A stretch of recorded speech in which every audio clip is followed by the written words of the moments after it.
Então, para quem não me conhece, eu sou a professora Helena. Esse é o programa Almoçando com a Vete. Toda quinta-feira rola aqui nesse programa uma mentoria ao vivo. O que significa essa mentoria ao vivo? Como que isso funciona? Nós selecionamos um ou dois participantes da nossa audiência. A prioridade é para alunos descomplicando a interpretação de exames, mas a gente volta e meia atende também alguns seguidores por aqui.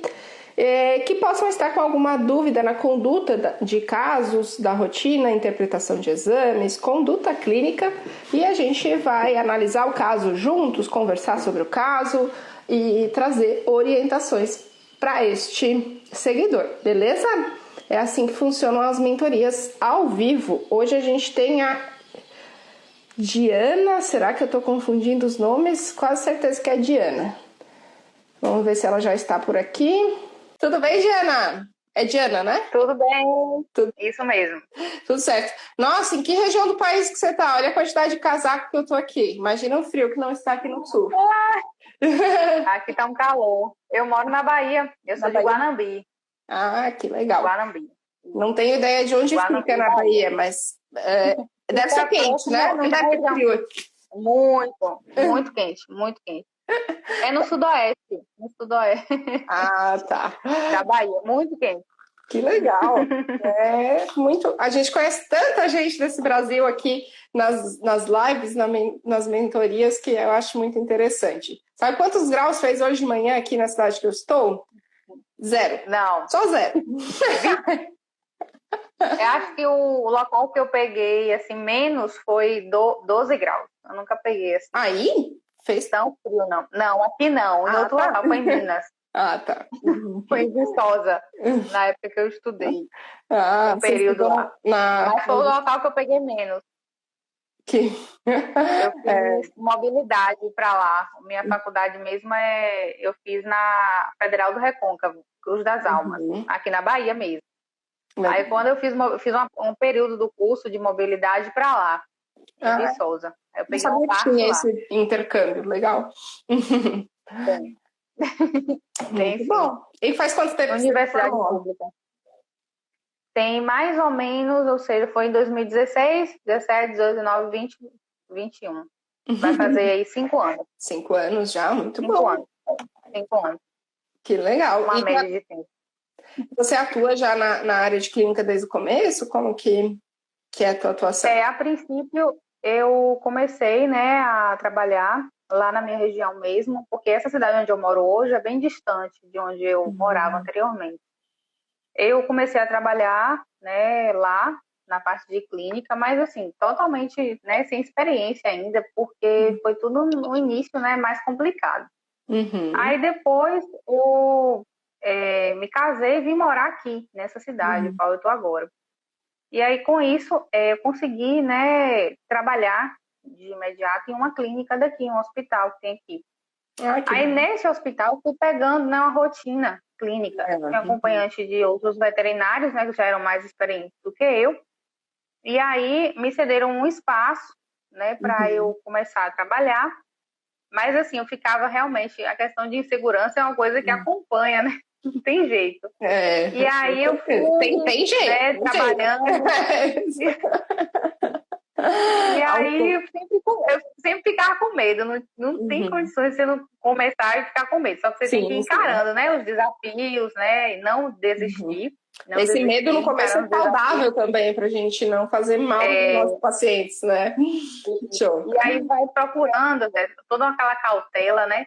A gente vai procurando, estudando, olhando, né, os casos, procurando também outros colegas que já têm mais experiência na área.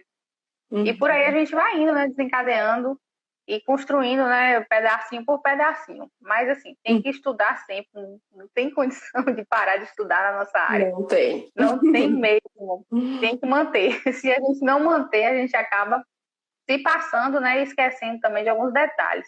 E aí com isso eu continuei morando aqui, eu tenho o quê?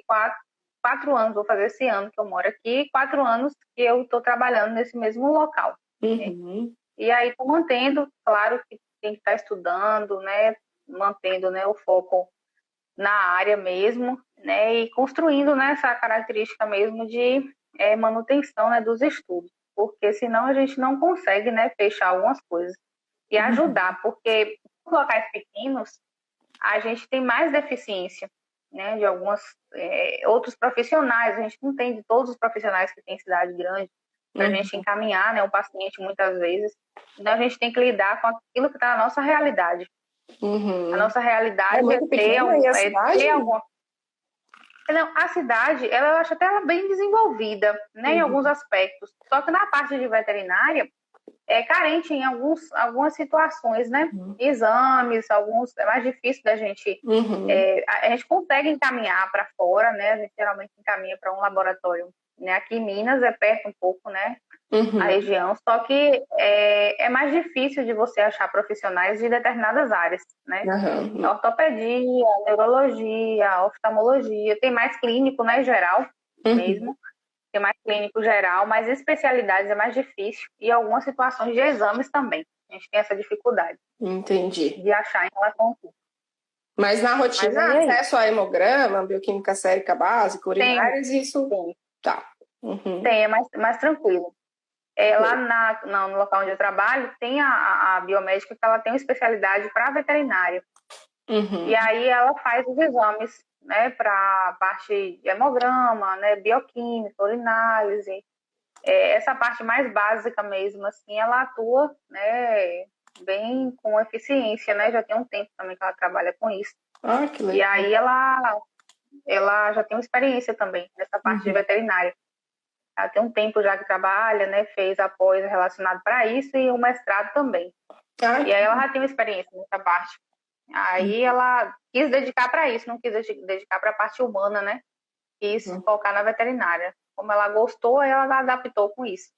Legal. Faz alguma parte de citologia também, ela também faz essa parte de citologia. E microbiologia ela está estudando agora para implantar no laboratório também. Essa parte. Vai ficar bem mais fácil de trabalhar, né, Diana? Algumas coisas ajudam bastante. Quando a gente tem mais rápido, é bem melhor.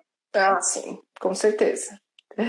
E conte para nós o caso clínico que está te tirando o conforto aí, o que está acontecendo. Conta para o pessoal, que eu sei mais ou menos a história que você me contou, mas eu não entendo 100% ainda. Vamos conversar sobre o caso.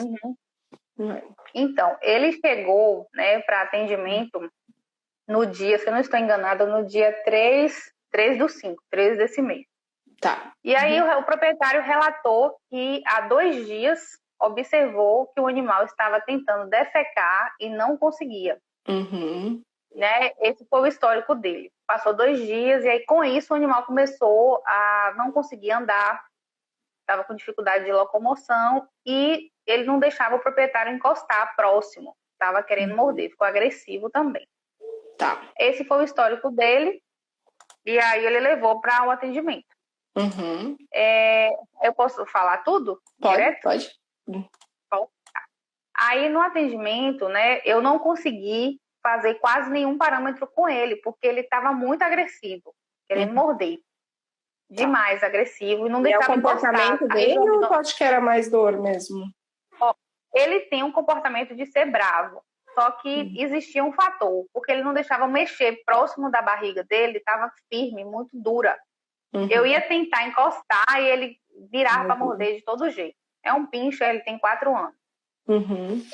E aí eu falei com o proprietário, eu vou enrolar ele na toalha para tentar manipular com ele com mais facilidade, porque eu não estou conseguindo manipular, eu não estou conseguindo nem aferir a temperatura, nem um parâmetro. E o proprietário, com essa situação, não queria encostar nele, para segurar, com medo de morder também. Aí eu falei para ele, ficou essa situação, eu falei para ele, eu vou enrolar a toalha, eu vou colocar a focinheira nele, e aí com isso eu vou tentar manipular para ver o que está acontecendo. Você permite? Permite. Aí eu falei com os meninos, meus colegas, tinha um colega meu que acompanha internamente, falei, doutor, vamos tentar manipular com esse cachorrinho aqui pra gente ver o que está acontecendo. Aí a gente tentou, eu falei com ele assim, tá com muita dor, a gente não vai conseguir fazer quase nada com ele, vamos colocar a via de acesso nele logo, eu vou fazer só uma analgesia básica, só a dipirona, e aí a gente vai tentar manipular. Aí eu falei assim, olha, vamos passar a sonda nele, tá parecendo que tem alguma coisa urinária, não sei, vamos passar a sonda, vamos tentar. Aí a gente botou ele deitado, né, em decúbito. Eu tentei passar a sonda, só que não progredia. É um pedacinho só, isso aqui de sonda, a pontinha. E daí não a progredia. história... Só deixa eu te interromper para todo mundo entender, para eu entender um pouquinho melhor também. O tutor te disse que era dificuldade de defecar, mas nesse exame físico que tu não conseguiu fazer direito pelo comportamento, tu achou que a bexiga estava aumentada ou foi uma intuição? Por quê? Eu achei que a bexiga estava aumentada, porque eu tentei palpar, mas estava muito duro. Muito duro mesmo, ele não deixava. Aí eu falei assim, de duas uma, ou tem alguma coisa urinária, ou ele tá com muito gases, e ele não tá conseguindo eliminar, porque como ele relatou da questão de não fazer cocô, eu falei, não é possível, será que só tem gases? Aí ele estava com, outra coisa, a postura dele também estava alterada, ele estava com a postura assim, arqueado, sabe, aquela posição com a coluna encurvada, e ele estava assim, acuado, com essa postura alterada, e com certa dificuldade de andar. Aí eu falei assim, eu falei, das duas, ou ele tá com gases, uma vez eu peguei um caso assim, com gases, que eu até achei muito estranho, e a outra eu falei, pode ser uma coisa urinária, vamos tentar passar a sonda para ver. Aí, na tentativa de passar a sonda, eu não consegui, uma vez. Aí peguei, coloquei um soro assim na pontinha da seringa e tentei, não ia. Aí eu falei, vixe, que é uma urinária. Pronto, aí eu fiz a analgesia, conversei com o proprietário, expliquei a situação, falei, eu acredito ter algo urinário, mas eu queria te solicitar os exames e o ultrassom associado para a gente fazer. Nesse contexto, né, durante o dia, eu falei assim, não vamos deixar ele tomar muito soro, porque eu tô com medo de ter essa bexiga dele. E aí eu tô com medo de romper. Já tem 2 dias isso, né? Então 2 dias ele com a tentativa de fazer xixi, seria uma consequência e nada. Aí eu peguei, falei do ultrassom, para ele autorizou tudo direitinho, os exames básicos, né? Hemograma, ureia, creatinina e ultrassom. Aí nesse contexto, o pastor ele chegou de manhã, né? De 8 a meio-dia, mais ou menos, ele não tinha feito xixi. Eu falei, vixe, tem água urinária, não tem condição. Aí eu comecei a ficar desesperada. Eu falei, meu Deus, ele tá querendo fazer xixi, ele não vai conseguir. Eu tenho que desobstruir esse animal. Aí eu falei com meu colega, conversei com o proprietário de novo, falei, eu quero sedar ele, eu não vou conseguir fazer nada com ele assim, nessa situação que ele tá, ele não vai deixar eu mexer direito. Deixa eu sedar ele para ver se eu consigo desobstruir, porque ele sedado, ele ia relaxar, eu ia ter mais uma possibilidade. Aí nisso ele autorizou, a gente fez o processo, né, de novamente passagem da sonda, eu tentei, não consegui alguma vez, aí fui colocando o soro, né, aquele processo de hidropunção mesmo, e aí nisso eu consegui. Aí saiu a urina, né, com a característica... Qual foi o protocolo de sedação, Diana? A gente fez só MPA, eu não fiz geral, eu só fiz MPA. Quando a gente fez MPA, ele já sedou. E aí, em seguida, meu colega falou assim, Diana, eu vou colocar inalatória com ele, vou introduzir. Geralmente, meu colega, ele é anestesista, eu não mexo muito com essa parte, mas ele geralmente usa, ele fez a Cepran, se não estou enganada, e a Cepran é a Cepran. Eu acho que foi isso, eu não estou lembrada direito. E nisso ele ia manter, né, com a inalatória. Quando ele ia manter com a inalatória, ele decaiu, só com a MPA. Aí eu falei, meu Deus do céu, já comecei a bater o desespero. Eu falei, vamos fazer logo, já que ele decaiu, vamos fazer logo. E aí, quando eu estava nessa tentativa, que eu tentei 2 vezes, aí saiu. Quando saiu veio a urina. Saiu com cálculo? Não vi cálculo. Não vi cálculo, não. Não vi cálculo. É um gato, não é um pincher, então, é um tampão. Tinha um tampão, eu acho. E aí, não veio cálculo na urina.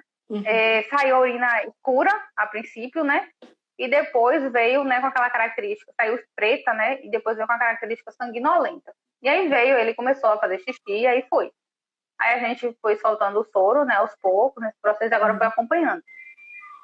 Depois que isso aconteceu, ele começou a ter incontinência. Ele começou a fazer xixi o tempo inteiro, não parou. Né? Começou o processo de incontinência, né, urinária, e ficou, né, nessa tentativa. Passou um dia assim. E aí, em seguida, ele começou agora a reter o xixi. Não fazia mais. Aí agora começou a ficar desesperado de novo. Aí eu vou falar dos exames? Não, vamos esperar. Deixa eu retomar o que tu já falou, que eu quero te trazer algumas reflexões aí sobre o caso. É sempre com o intuito de aprendizado, né? Claro. Você conhece, né? Com certeza. O nosso sistema, Jana. Sei. Olha só, a Mariana Freire colocou um comentário, acho que ela é nossa aluna também, conheço esse nome. Cistocentese de alívio antes de qualquer coisa. Então, esse é o primeiro ponto que eu queria colocar para ti, porque geralmente se tem muito medo de fazer isso, tá? Então, o primeiro ponto que eu discutiria até com o teu colega que é anestesista em relação a protocolo de analgesia, tá? Uma obstrução uretral causa uma dor severa. Então, o protocolo de dipirona, ele não atende, né, a analgesia para dor severa. Então, eu mudaria em primeiro ponto a analgesia inicial, tá? Poderia fazer dipirona, tramadol não vai fazer nem cosquinha aí, tá? Eu faria um opioide com potência analgésica, uma morfina ou uma metadona, tá? Até poderia usar o butorfenol, porque é mais dor visceral, mas como já é uma dor que irradia muito devido ao processo de obstrução, primeiro ponto, eu faria uma analgesia mais potente. Possivelmente com essa analgesia, esse paciente já ia ter um relaxamento melhor e uma facilidade para o próximo passo, que foi o que a Mariana acabou de comentar, tá? Então, a cistocentese de alívio, fazendo a técnica correta, a gente tende a obter muito mais sucesso no procedimento de sondagem e hidropropulsão retrógrada.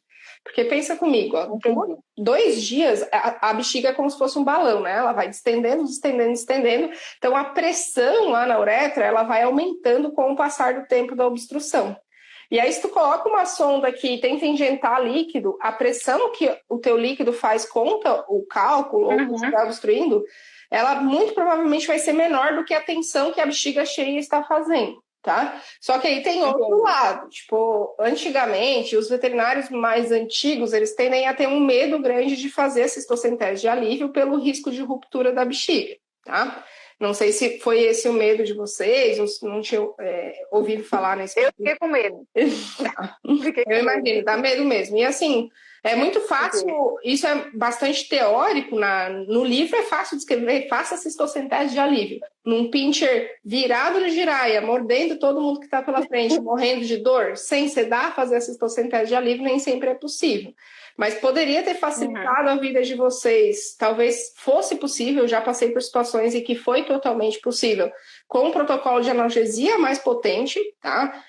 Eu lembro claramente de um caso que a gente fez de dipirona e metadona endovenoso, conseguiu acessar o animal e, assim, 5 minutos depois da metadona, ele permitiu todo o procedimento sem induzir anestesia. Porque esse foi um grande risco para o paciente, provavelmente por isso que ele descompensou, uma provável hipercalemia, né? Porque 2 dias provavelmente obstruídos, os níveis de potássio tendem a estar muito altos, tá? Eu imagino que vocês não têm como dosar na hora o potássio aí, né? Não sei, aqui também não temos, então muitas vezes é complicado quando a gente não tem como dosar na hora. Não sei se tem eletrocardiograma disponível na Tem, agora ele tem um prazo, eles demoram de 24 a 48 horas para sair o resultado. Beleza. Esse é o problema. Tá. Assim, na hipercalemia, Diana, os achados eletrocardiográficos, eles são bem clássicos se tiver grave, tá? Depois eu vou te passar umas imagens falando exatamente no traçado. Mas vai baixando a frequência cardíaca, vai aumentando a amplitude do complexo QRS e a onda T, ela fica num formato que é chamado de tenda. Ela fica tipo uma tendinha, uma cabaninha, e muitas vezes inverte a polaridade. Então, são alterações assim que não precisa ser especialista em cardiologia para a gente identificar.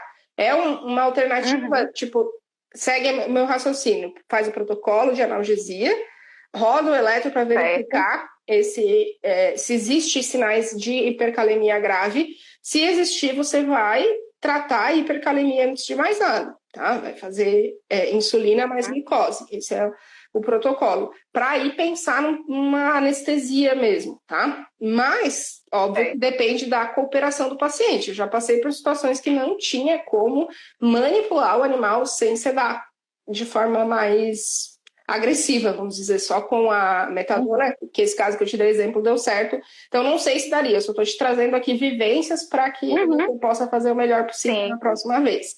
Que foi isso que a Mariana e o Leonardo, eu acho, falaram, que a dor intensa pode causar obstrução. A cistocentese de alívio com a bexiga muito distendida, risco zero não existe, mas se o paciente tiver com o efeito da analgesia, não estivesse contraindo, tenso, e foi feita a técnica correta, eu já fiz muitas vezes sem romper nenhuma bexiga, tá? E infelizmente eu já vi romper bexiga, aconteceu comigo, com o paciente na minha mão, tentando fazer o inverso, sondar antes de fazer cistocentese de alívio. Tá? Porque aí o paciente estava com muito desconforto, a vesícula urinária é muito cheia e acabou rompendo. Foi um dos primeiros casos que eu atendi na minha residência. Jamais vou esquecer, porque a bexiga explodiu na minha mão, literalmente, tá? Então, é recomendada a cistocentese de alívio, mas o paciente tem que estar colaborativo. Um pincher se batendo na mesa, cheio de dor, não vai rolar, entendeu? Não rola mesmo. Então, é isso que eu sempre digo, é muito fácil trazer conceitos teóricos quando você não sofreu isso no campo de batalha e sabe que nem sempre é, assim, aplicável tudo que a gente lê na literatura, né? Sim. Mas se o paciente fica bem com o protocolo de analgesia mais severo, daria para tentar, tá? Bem no sentido de tolerar, ficar em decúbito dorsal, o ideal é fazer guiado com ultrassom, né? Não sei se vocês teriam disponível ou se é volante, mas é bem tranquilo, tá?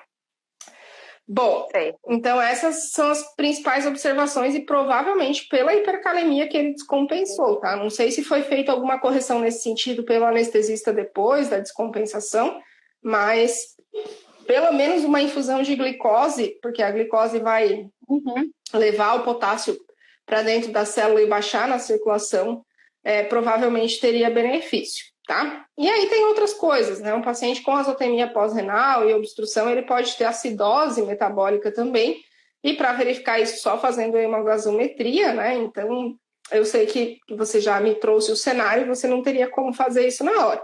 Mas em condições menos avançadas de suporte, né? O que eu faria de diferente é o protocolo de analgesia, a tentativa de cistocentese descompressiva, porque aí passar a sonda e fazer a hidropropulsão é muito mais tranquilo, tá?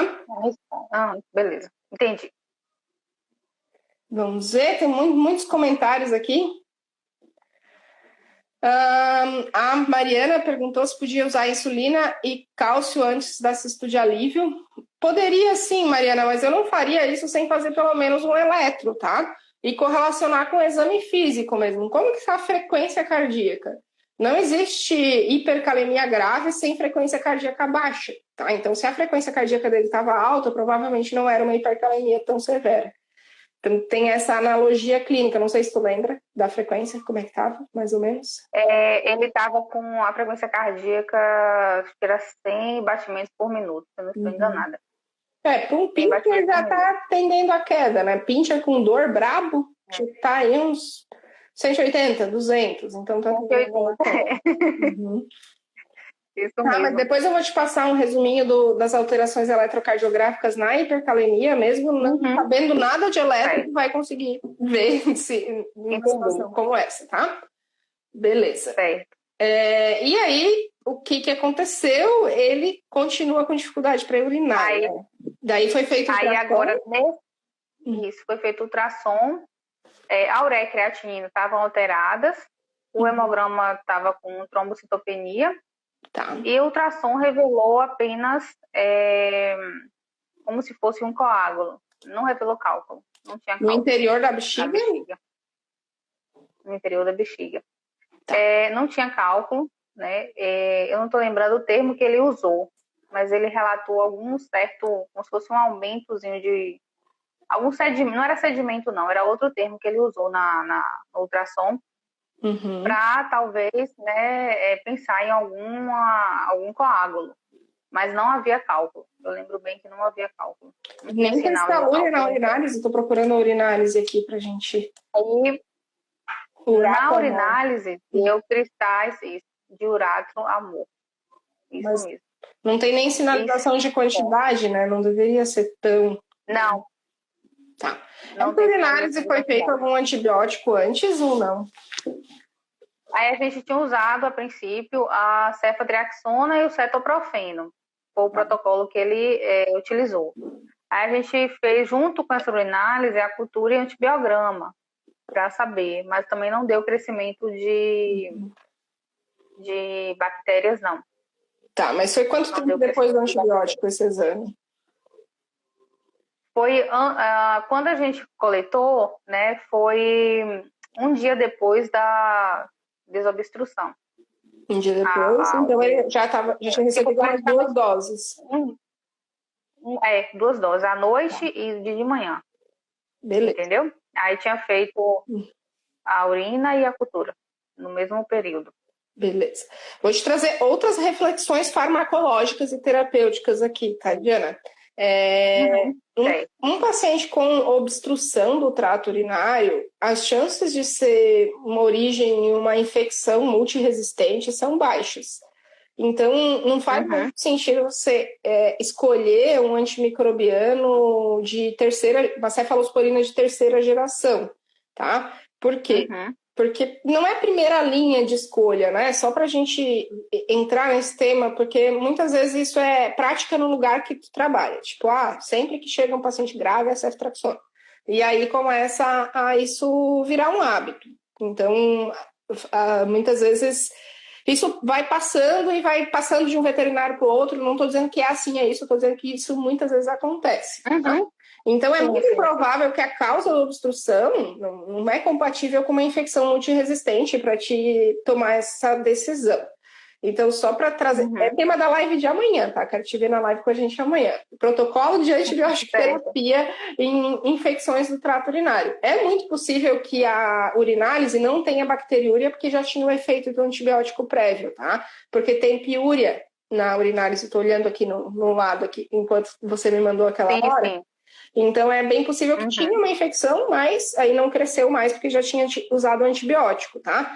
Então, não estou questionando usar ou não usar antibiótico. Até acho que deveria ter usado, porque foi feita sondagem, várias sondagens, e lavou, e foi todo aquele enrosco para conseguir desobstruir, né?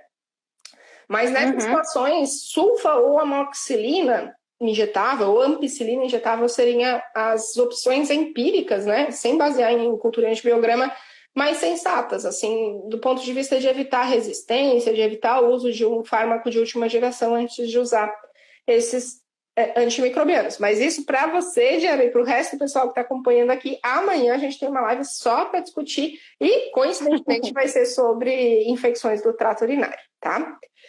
Então, esse é o primeiro ponto. Outro ponto, cetoprofeno é um anti-inflamatório que não é seletivo, né? Então, para um paciente que está em azotenia pós-renal, que já pode ter complicações aí de uremia, e a uremia leva a sangramento gastrointestinal, o uso de um AINE não seletivo também pode facilitar sangramento gastrointestinal, tá? Então, eu usaria um AINE mais seletivo pensando nesse sentido, só para a gente falar um pouquinho da parte terapêutica, tá?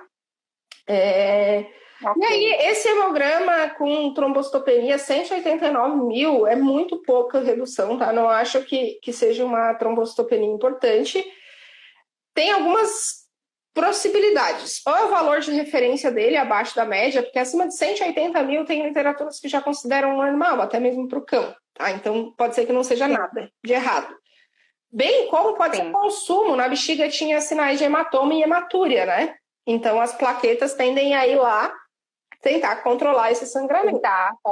Pode ser só por consumo. Então, não me preocuparia tanto com isso. E você mandou ali que fizeram investigação para leishmania, que aí é prevalente, né? E Ehrlichia, né? Tudo normal. Então, relaxa. E outra coisa, o hemograma é uma foto, não é um filme, né? Então, a gente sempre... Pode ser que você faça um outro hemograma meia hora depois e já tenha plaquetas normais, tá? Então, é uma diminuição muito pouco importante para encanar com ela. Ok? A azotemia também não era tão grave, né? 2,8 de creatinina?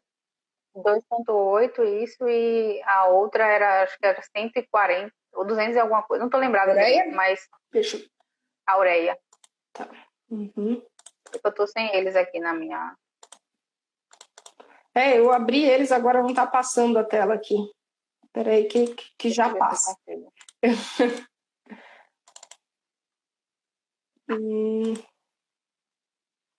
Qual wine usaria nesse caso? Pode usar um carprofeno injetável, né? Provavelmente foi feito injetável os protocolos, né? Tá. Injetável, isso mesmo. A creatinina controle, depois vocês repetiram no dia 7, foi isso? Foi, isso mesmo. Tá, ainda não achei a primeira. Tá aqui, 2, não está. Calma aí, tem que achar. Só se eu esqueci de baixar justo essa, mas eu tinha visto um 2.8. Tá, mas enfim, 2.8 não é e 143, algo assim. Tá. Então não é uma azotemia exorbitante, principalmente para um quadro de azotemia pós-renal. É muito mais comum que a gente tenha níveis, a magnitude de azotemia exorbitante nesses quadros obstrutivos, tá? Então isso é um bom sinal, tá? Essa parte do porquê que ocorreu a azotemia, baixou bem para 1.2 a creatinina, isso tá tranquilo para ti? Tá tranquilo.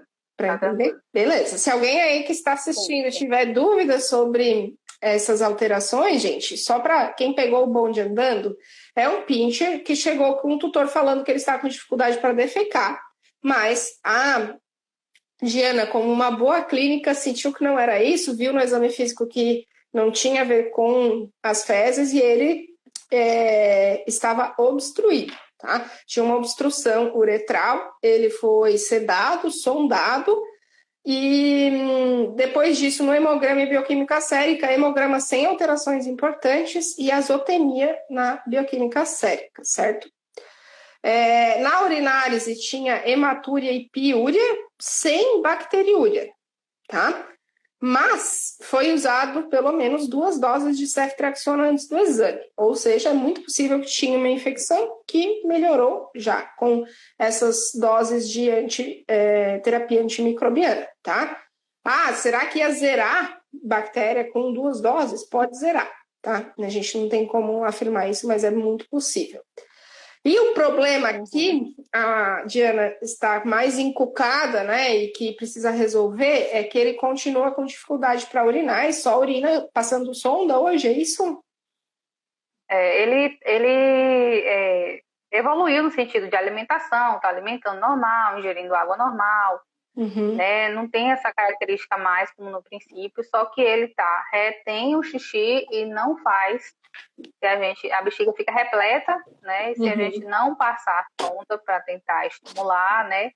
Ele não consegue fazer. Não sai xixi pela via normal, só com a sonda. Só sondado. E vocês chegaram a radiografar alguma vez ou não? Não? A gente não chegou a radiografar. Eu vou desenhar um negócio aqui para vocês todos entenderem. Isso aqui é um cachorro, um rabo do cachorro, tá? Aqui, eu não sou boa no desenho, mas vocês vão entender a história. Aqui é o pênis, tá? Então aqui é meu cachorro. Ele não está conseguindo urinar e quando passa a sonda ele urina, né? Primeira coisa que tem que verificar se está acontecendo, e aí eu sugiro que você faça uma radiografia para investigar isso, porque a próxima decisão depende de confirmar se tem ou não algum cálculo que a sonda possa estar fazendo isso aqui, ó. Tem, por exemplo, um cálculozinho aqui, e aí a sonda faz isso aqui, ó. Ô, sonda feia. Entendeu? Ela dá a volta por cima do cálculo. E aí, na hora que ele tenta urinar, dá espasmo uretral, porque teve todo o processo inflamatório, as múltiplas sondagens também, que facilita esse espasmo. E muitas vezes um cálculozinho pequeno, que não causaria obstrução em situações normais, pode causar. Essa é uma das possibilidades, mas é a menos provável, tá? A outra possibilidade, a bexiga desse pincher deve ter chegado lá no estômago, no dia que ele chegou aí para ti, mais ou menos, né? Então estava muito, muito distendida.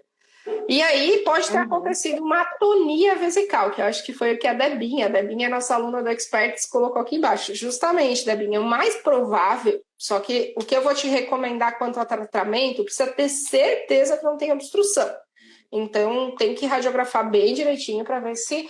Porque aqui nessa parte da uretra, o ultrassom não dá informações, né? É dessa partezinha aqui da uretra que o ultrassom vê. Então, se tiver qualquer coisa no restante dos segmentos uretrais, a gente não vai ver na ultrassonografia. Então, primeiro ponto, na radiografia. Quando tu passa a sonda agora, vai lisinha, não tem nenhum ponto de resistência? Lisinha. Lisinha? Tem resistência. Então, é menos provável, tá? Mas eu não deu tempo de eu procurar, mas eu tenho uma imagem de um caso nosso, numa clínica que eu trabalhei muitos anos, faz acho que uns 5 anos esse caso, que na radiografia aparece bem certinho a sonda e um cálculozinho só levantando a sonda e a sonda passava. E a gente ficou quebrando a cabeça alguns dias até descobrir isso, né? Então, o Leonardo já colocou que esses nossos alunos são muito ligeiros, ó. Ele já falou aqui, ó, sem ter certeza, fazer o beta-recall é bem arriscado. Então, não sei se chegou a ver esse protocolo, mas para atonia de bexiga, o que acontece? Quando distende muito as fibras, o músculo detrusor ele vai ficar hiporresponsivo mesmo com o estímulo central e periférico da medula para a micção. Então, ele não consegue contrair o suficiente para gerar pressão e superar a pressão do esfíncter uretral externo. Existe uma medicação chamada Betanecol, né? Que é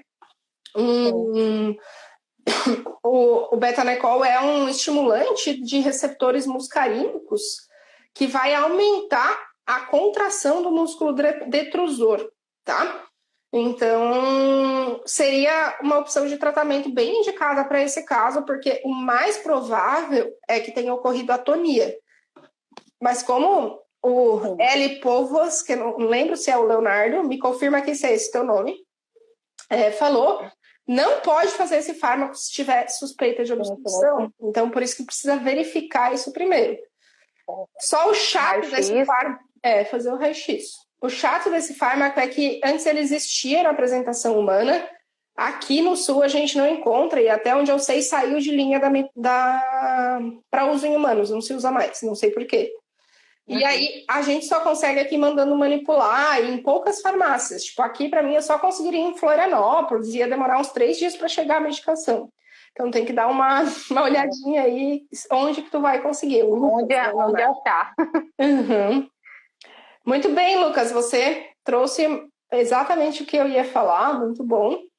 Então, eu vejo essas duas possibilidades, tá? Eu acredito que ele vai voltar a urinar. O que não está muito claro na minha cabeça aqui é que cachorro obstruir por tampão não. Estranho. E assim por coágulo. Então, não saiu. Não saiu. Eu acho não que saiu tinha um na hora. cálculozinho aí que desmanchou, porque às vezes ele volta. Eu ainda procurei. Eu procurei na hora, eu falei, cadê? É que às vezes foi tipo de imediato, né? Ele não tá bem rígido ainda, e o que pode acontecer? Já aconteceu comigo também, tem gente falando aqui, acho que é a mesma história. Na hora que você faz a hidropropulsão, volta para a bexiga e como ele não tá bem rígido, ele se dilui, tá? Então, é bem possível, porque obstruir só por tampão ou coágulo, tanto tempo de obstrução uretral, tão difícil de desobstruir, é bem pouco provável, tá? Mas isso não faz diferença agora, a gente só tá confabulando sobre o que pode ter sido.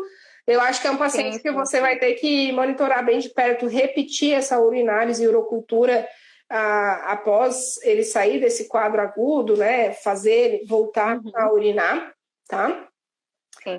Mas de manejo terapêutico, né? O que eu posso te trazer de vivência, de recomendação que está na literatura é que é bem provável que tenha tido atonia, tá? Além disso, pode acontecer também espasmo uretral depois desses eventos, tá? Mas se a sondagem está assim fácil, eu acredito que não seja isso, que seja mais a atonia, tá? Que essa atonia é porque machucou a musculatura da bexiga de tanto que ela distendeu naquele período que ficou obstruído, tá? É bem comum em gato macho obstruído, não sei se tu já viu, se aí os gatos obstruem muito. Agora, eu só peguei um caso só que ficou com a bexiga, né, com essa característica, mas com o tempo ele foi retornando por si só, não precisou fazer nenhuma medicação com ele. Ele foi reativando e voltou ao processo de micção natural, mas ele ficou um pouco com essa característica. né, de reter e não fazer. Mas ele reestabilizou. Não precisou usar medicamento, não. Eu acho que Em relação... Pode falar. Eu acho que o teu pincherzinho, que eu não lembro o nome dele, vai voltar também, tá? Vai. Até tu conseguir o betanecol, se realmente não tiver nenhum processo obstrutivo, o recomendado é manter sondado por 2 a 3 dias, né? Ou fazer compressão manual para auxiliar na micção. Isso é um pouco controverso, porque o detrusor já está machucado, aí você vai lá comprimir e pode machucar mais ainda, tá? Eu preferiria deixar sondado, definir se tem processo obstrutivo ou não. Tem farmácia de manipulação veterinária na tua cidade ou não? Não, teria que ser fora. A gente teria que pedir fora. Tu tem expediente na clínica hoje? Tu volta pra Não, hoje não. Eu vou conversar com um colega meu que está acompanhando ele. Conversa com um colega, eu acho que tenta radiografar hoje para já encomendar, para ver se consegue o quanto antes a medicação, né? Esse medicamento, o betanecol, ele tem alguma dose específica para uso? Tem, que eu já olhei aqui, que eu tinha certeza que você ia me perguntar, porque eu também não sei de cabeça, tá? 5 a 5 miligramas por cão, via oral, foi o que eu encontrei em uma das literaturas. Deixa eu ver se eu acho outra aqui. A outra só colocou a dose em gatos, que eu olhei, tá? Mas pode usar de 5 a 25. Para um cão, um pincherzinho pequeno, 5 miligramas, tá? Aí você pode utilizar de dose, tá? Tem uma quantidade de dias? Ou só dias assim? Ou quando a cada 8 horas, tá? Sim. A cada 8 horas, 8 a 12 horas. O intervalo, o tempo de tratamento depende muito da resposta, tá? Mas não é um fármaco que você possa usar por muito tempo, tá? Acredito que 5 a 7 dias de uso já vai ter benefício. Os casos que eu acompanhei foi rápido, tá? Ele voltando a fazer xixi, eu posso suspender? Depois que ele retornando, tipo, eu fiz 3 dias. Eu posso suspender já? Não tem assim um protocolo de quando você suspende, tá? Intuitivamente, vamos dizer, nos meus casos, eu uso mais 2 a 3 dias depois que começa a urinar, porque aí pode ser que volte os sintomas, tá? O Lucas falou aqui a mesma dose, acho que ele foi buscar a dose também, 5 a 25, e nunca começar com a dose máxima, tá? Eu também começaria com a dose de 5 miligramas. A pequenininha, beleza. Tá? Certinho. Ele é castrado? Não. Não é castrado? Não é castrado. Tá. Deixa eu ver, alguém trouxe uma questão aqui. Isabela Faria. Como estava a próstata no ultrassom? Eu esqueci de perguntar sobre a castração e a próstata, mas pode estar associado aí ao processo. Sim. Normal? Ele não relatou nenhuma alteração na próstata. E é um cachorro adulto, né? Não é idoso? 4 anos? Adulto. 4 anos. 4 anos. Isso. De qualquer forma, assim, a prostatomegalia ela não causaria um processo obstrutivo completo, tá? Pode causar disúria, pode causar estrangúria, tenesmo urinário, a prostatomegalia, tá? Mais falando aqui com a Isabela, que eu acho que estava pensando nesse sentido. Pode deixar um comentário aqui qual foi o teu raciocínio, Isabela, que eu não sei se eu entendi. Mas, tipo, o cão não castrado tendo prostatomegalia pode estar envolvido, mas não de causar obstrução total. Tá? A Débora perguntou se tinha algum histórico de trauma. Não relatado. Não. Para mim, a maior incógnita é o que foi que obstruiu. O meu palpite é que tinha um cálculo que se desmanchou no procedimento de hidropropulsão. Sim. É porque na hora que eu fui fazer o processo, a urina, ela extravasou de forma muito rápida, né? Ou seja, como se fosse no momento da desobstrução. Eu procurei no tapete higiênico na hora, cadê a bolinha do cálculo? Eu não achei. Eu não achei. Entendi. Agora, no momento que eu estava palpando o pênis na porção, né, ali inicial, eu senti algo estranho ali na porção inicial, como se fosse realmente uma bolinha. E aí eu pensei, será que é o osso? Tá, Isso, eu pensei, será que é o osso peniano? Eu falei, não é o osso peniano, porque eu conseguia palpar ele anteriormente, não era ele. E aí eu senti algo, falei, nossa, eu falei pro meu colega, tá, parece que tá aqui na pontinha, não tá saindo, não tá saindo. E aí nisso, acabou que saiu e eu não achei. Beleza. Foi esse o contexto. A Isabela, que falou sobre a próstata, disse que ela acompanhou um caso, é muito massa pra gente ver muitos casos aí, né? Sinistros que acontecem por aí. Um caso que a próstata fazia compressão na uretra, um cisto na próstata fazia compressão na uretra. Que doido, Isabela. Quer entrar aqui e contar pra gente? Agora a gente consegue entrar em mais de um aqui na conversa. Fiquei curiosa. Eu já vi muitos cães com tenesmo urinário, mas de chegar a causar obstrução total por cisto prostático, nunca vi, tá? Fiquei curiosa com a tua história. Se tu quiser entrar aqui, a gente já libera para ti. O Elminton Júnior perguntou se não pode ter sido coágulo. Então, no ultrassom foi detectado uma imagem compatível com coágulo, né? Então, até pode, mas assim, um coágulo entupir toda a uretra é menos provável, né? Eu acredito que tenha infecção do trato urinário, formou microcálculos e a origem foi o processo infeccioso, porque tem sinais de inflamação ali, né? Na urinálise, mas a cultura foi negativa, provavelmente pelo antibiótico. Vem cá, meu lindo. Vem aqui dar oi pro pessoal, ó. Dá um oi lá.